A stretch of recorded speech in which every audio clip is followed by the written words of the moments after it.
Welcome back to Combat Mission, where we're going to take a look at the American Bradley Fighting Vehicle, or BFV. A very brief look at where it came from, its basic characteristics, all its variants, and how to use it on the battlefield. This is actually a kind of 2-for-1 as well. The Bradley pops up in both Shock Force 2 and Black Sea, so we're going to be able to see what changes there are between the two games. The Bradley is probably the only infantry fighting vehicle out there that has a film about it, the Pentagon Wars. Granted, it's a comedy, but it's not completely off the mark and is based on a book by Lieutenant Colonel James Burton, US Air Force. He was involved in the development process. Back in the late 1950s, the general consensus was that a third world war between NATO and the Soviet Union would go nuclear early, and that posed some obvious questions about how to fight in an apocalyptic, irradiated wasteland. One of the solutions was the fight from sealed armoured vehicles, which would not only keep the infantry safe from fallout, but give them the mobility and firepower to keep moving and fighting in the aftermath. So in 1967, the Soviets come out with the BMP. The West Germans bring the Marder into service in 1971, and the Americans are stuck in development hell. Despite starting to explore the concept in 1958, the US IFV program repeatedly failed to produce anything suitable enough for adoption, from developments of the M113, one of which was good enough for some of the militaries to become an export success for FMC and pops up in the game with the Dutch as the YPR-765, to the MICV program that spawned a series of vehicles beset by competing requirements as the 1970s ground on, and the US Army took into account everything from other nations' experiences with IFVs and the lessons learned from the Arab-Israeli wars, including the impact of the ATGM, to the load-bearing capacity of the US Air Force's strategic lift capability. Thrown into this mix are political considerations from the American military-industrial complex, the changing nature of the US Army itself as it went through the Vietnam War and then reformed itself, and the constant pace of technological development. Eventually, despite having its funding cut at one point, the program finally passed what would become the Bradley fighting vehicle for production and adoption by the US Army in 1980. The final design involved a series of compromises, not least due to its two envisaged roles as both an infantry fighting vehicle and a cavalry fighting vehicle. To quote the Pentagon Wars, the Bradley was a troop transport that can't carry troops, a reconnaissance vehicle that's too conspicuous to do reconnaissance, and a quasi-tank that has less armour than a snowblower but has enough ammo to take out half of DC. In the event, despite some misgivings, the Bradley passed its first combat test in the 1991 Gulf War with flying colours, actually accounting for more Iraqi armoured vehicles than the Abrams tanks it was supporting and suffering only 3 losses to enemy fire. So perhaps the development process was worth it in the end. Various improvements were made, and after 1991 the Bradley has gone on to serve in the Balkans, Iraq and Afghanistan. So that's a very brief look at where the Bradley came from. All the versions in Shock Force 2 and Black Sea share the same base characteristics, so we're going to go over the M2A3 infantry fighting vehicle from Shock Force in some detail before dealing with the variants. The first one of the Trinity is mobility. Mobility is always difficult to quantify, but travelling fast in a straight line, the Bradley will do roughly 730 metres on a paved road and 580 metres on dirt. This is enough for it to keep up with the Abrams, and because it's tracked it has a lower ground pressure than wheeled vehicles, making it theoretically less vulnerable to bogging than something like a Striker, though that's something that's difficult to test. With regards to protection, in a similar way to most IFVs, the Bradley is not something that reacts well to getting shot at. It does have a laminate-spaced armour that provides total protection from heavy machine gun fire, and will even resist the 30mm armour-piercing rounds from BMP-2 cannons unless they hit some small vulnerable areas on the turret or the top of the hull, though as usual, even though this fire might not penetrate, it's still going to be degrading the external subsystems and presents an obvious danger to opened up crewmen and any nearby infantry. Cannon fire is the limit, though. The Bradley's standard armor provides no protection against high explosive anti-tank warheads, so RPGs and ATGMs of all kinds are a significant threat, and even the older Syrian tanks will easily overmatch the armor and punch holes in Bradleys all day long. This is somewhat of a concern because the Bradley is not a particularly small vehicle. It's taller than the Striker, BMP and most tanks, so it's important to consider what you're hiding it behind. The Bradley is equipped with smoke launchers, 2 quad clusters under the turret cheeks, which create a smoke screen about 30 meters ahead of whichever direction the turret is facing. These smoke launchers have 2 charges, so you can pop smoke twice, and they are not thermal blocking. This is a double-edged sword. On the one hand, some Syrian weapons and equipment like the AT-14 and T-72 Turbs-T are equipped with thermal imagers that will be able to see straight through the smokescreen. On the other hand, the vast majority of Syrian units don't have that capability, but the Bradley does. So in some situations, it's possible to pop smoke and engage the enemy through the smokescreen with relative impunity. It's war. The less fair it is, the quicker it's over. Finally, with regards to protection, like a lot of IFVs, the Bradley has its engine in the front right of the hull, which offers a limited degree of protection to the passengers against frontal penetrations, providing the incoming round isn't powerful enough to send the engine through the rear compartment, either whole or in pieces. There's also a Halon firefighting system and various other safety measures inside the vehicle aimed at keeping the crew alive if it suffers a penetrating hit, so crew survivability is a lot higher than some similar vehicles like the BMP, which is basically a crematorium on tracks. In terms of firepower, the Bradley is primarily armed with a 25mm Bushmaster cannon. This is the same weapon as mounted on the LAV, so I'm not going to go into a tremendous amount of detail on it here.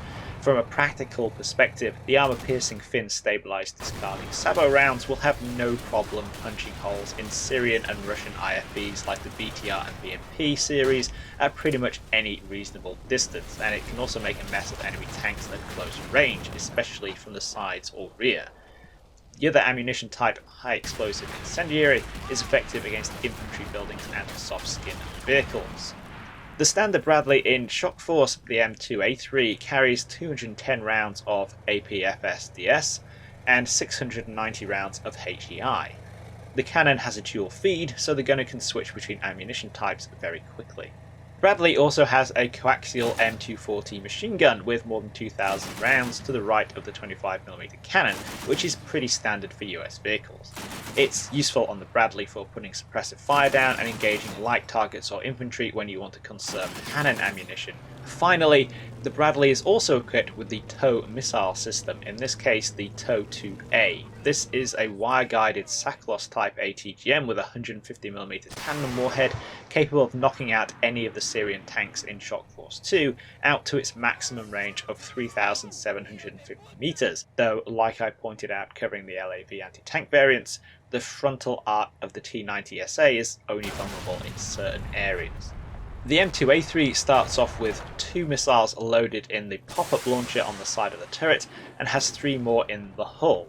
In reality, the launcher is reloaded through the top hatch of the rear compartment. In game, reloading takes about 40 seconds per missile, and although it's the gunner performing the reload instead of any passengers in the back, the turret has to be facing a certain direction to allow the launcher to be reloaded anyway, so it's not like the gunner could be engaging other targets while he's waiting for the TOWs to magically fill up the launcher again.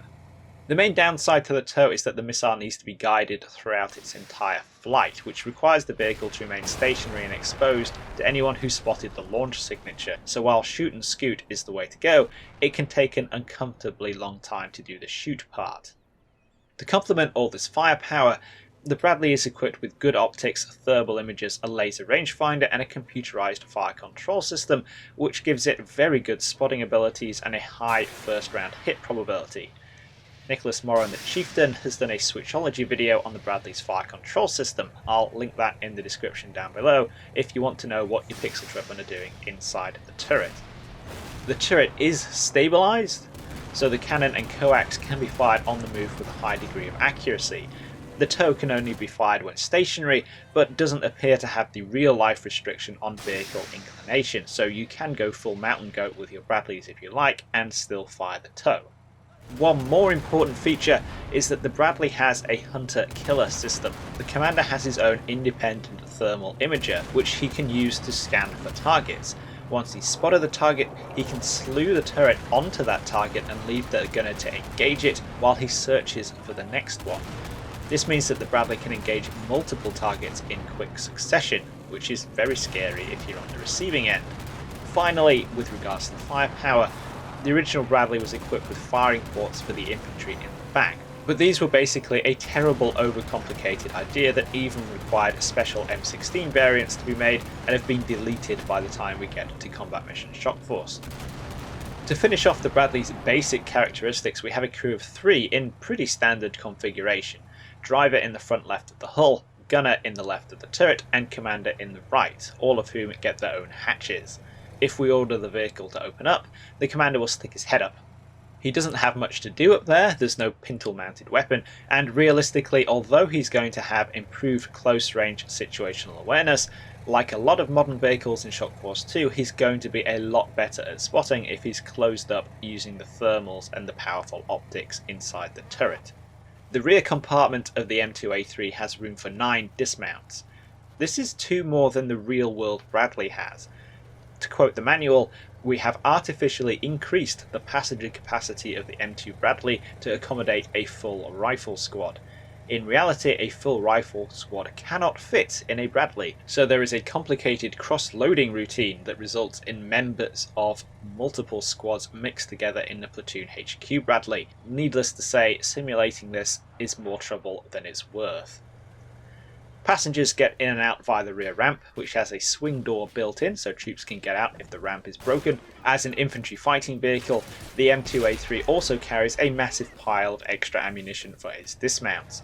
2,000 rounds plus of both 7.62 and 5.56, 88 40mm M203 grenades, 3 AT4 one-shot disposable AT weapons, and a javelin launcher with 3 missiles.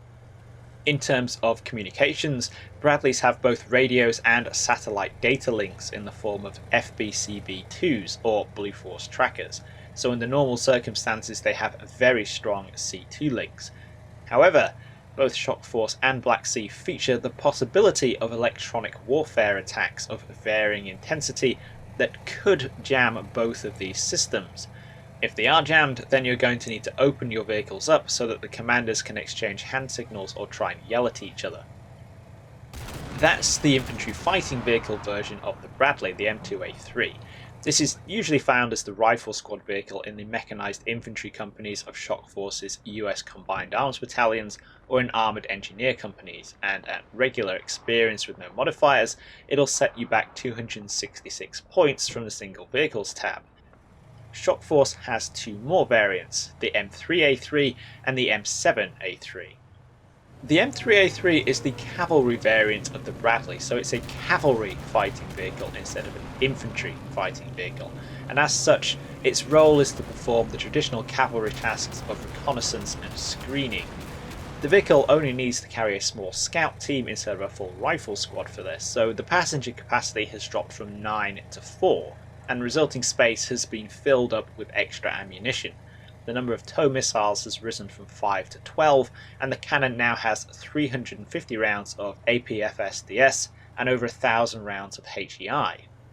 Another byproduct is that it now carries only about 1,000 extra rounds of 5.56 for the dismounts, but it does retain the javelin, so the scouts in the back can hop out and do nasty things to enemy armour without the M3 having to expose itself to use the tow.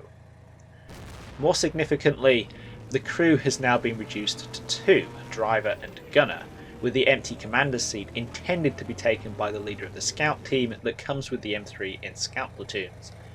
So there are occasions where you might have to make a choice between keeping the scouts in the Bradley to gain the benefits of a second thermal imager and the hunter-killer system, and booting the scouts out so they can do infantry things.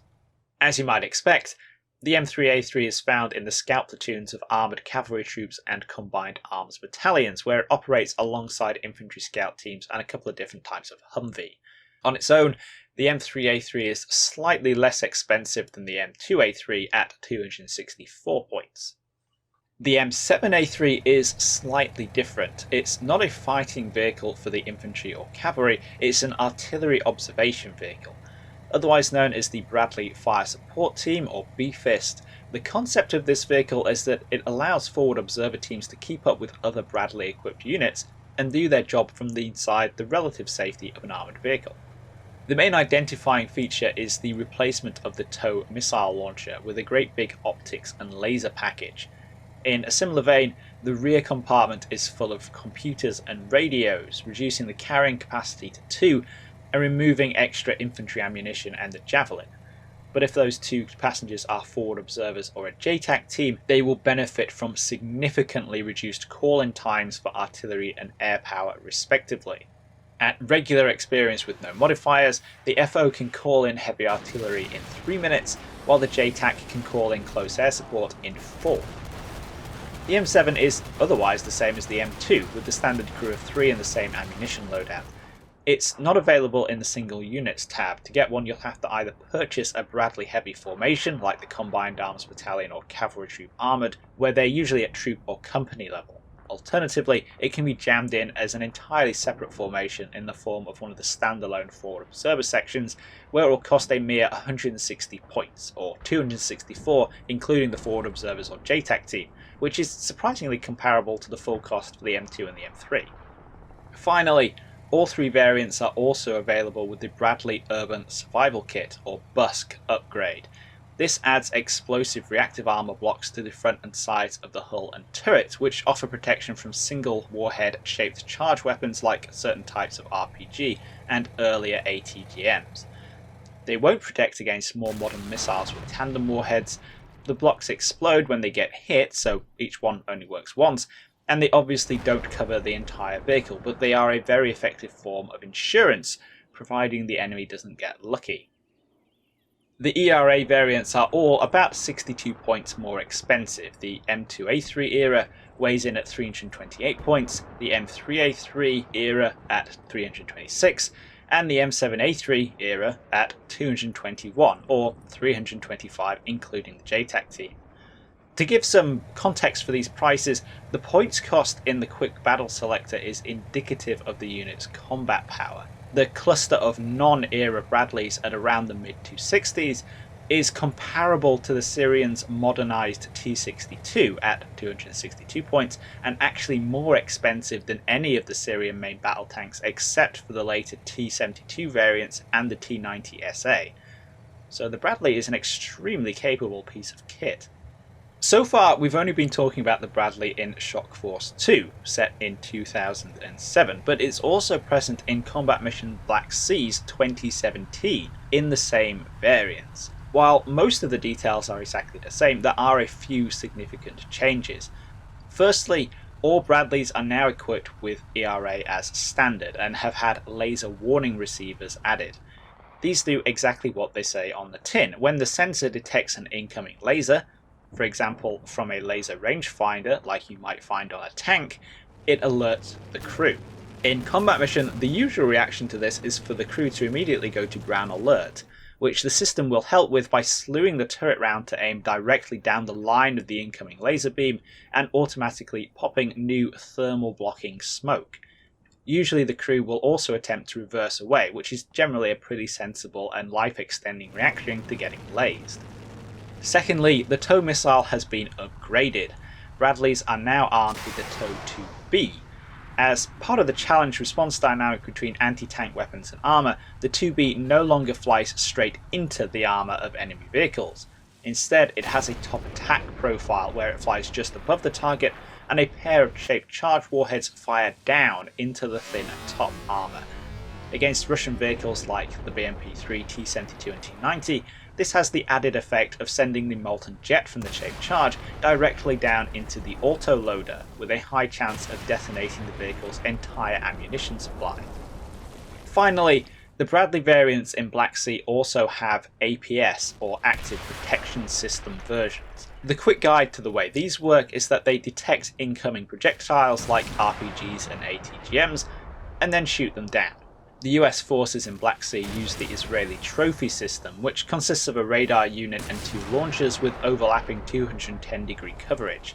Each launcher has 2 shots, so in theory Bradleys equipped with APS have 4 chances to intercept incoming missiles. It doesn't always work, and it may make life somewhat uncomfortable for nearby infantry, but it's a lot better than the Bradley getting hit. In terms of points costs, the Black Sea Bradleys are universally more expensive. The M2A3 era and the M3A3 era are 299 points, while the M7A3 B-Fist is 258 on its own. The APS versions jump up to 470 points, and the M7A3 APS costs 429, with all of the APS variants having some chunky rarity attached. That's a once-over of the characteristics of the Bradley and its variants across both games, so what's the way to use them once you get into battle?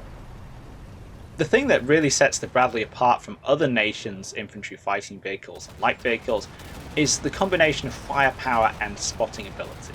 There are very few targets that the Bradley can't deal with. It has the TOW for enemy armour, and the cannon and coax for light vehicles, infantry and buildings. All 3 weapons are vastly multiplied in effectiveness by good optics, thermal images, the 2-man turret crew and the hunter-killer system. The Bradley's main weakness is that it's vulnerable to enemy fire, but that's a weakness that's shared by pretty much everything short of NATO main battle tanks, and can be mitigated first by skillful handling, and then by the ERA and APS add-ons. So despite the truth behind the Pentagon Wars quote that the Bradley is a jack of all trades, master of none, it's a pretty damn good jack of all trades, providing you can avoid getting hit by anything larger than 30mm cannon fire and AT missiles. Using the terrain, taking advantage of hull down, defilade and keyhole positions while engaging at range is the way to go. But the Bradley is only one cog in a large machine. Even the cavalry's M3A3 has the capability to bring along an infantry team that acts as another force multiplier. The Bradley transports the troops in relative safety and engages targets that threaten them. The infantry helps spot targets for the Bradley and screen it from enemy infantry and AT teams, especially in close terrain. If a target is too threatening for the Bradley to risk exposure, it can send out a couple of soldiers with the onboard javelin to take it out. If the area gets too hot for the infantry, they can take cover inside the Bradley and potentially bug out at speed. And all of this under the umbrella of fast-reacting artillery and air support, courtesy of the M7A3 B-Fist, and at a pace that allows the Bradley infantry team to keep up with the Abrams. On its own, the Bradley is a scary opponent. As part of a combined arms force, it's terrifying. The Bradley is a pretty common vehicle in Shock Force 2 and Black Sea, especially in campaigns and scenarios where the Americans get to take the gloves off and get stuck in. Whether you're commanding them or fighting them, hopefully this video has been some help in getting to know what Bradleys are capable of and how to get the most out of them. That's it for this video. I'll see you in the next one.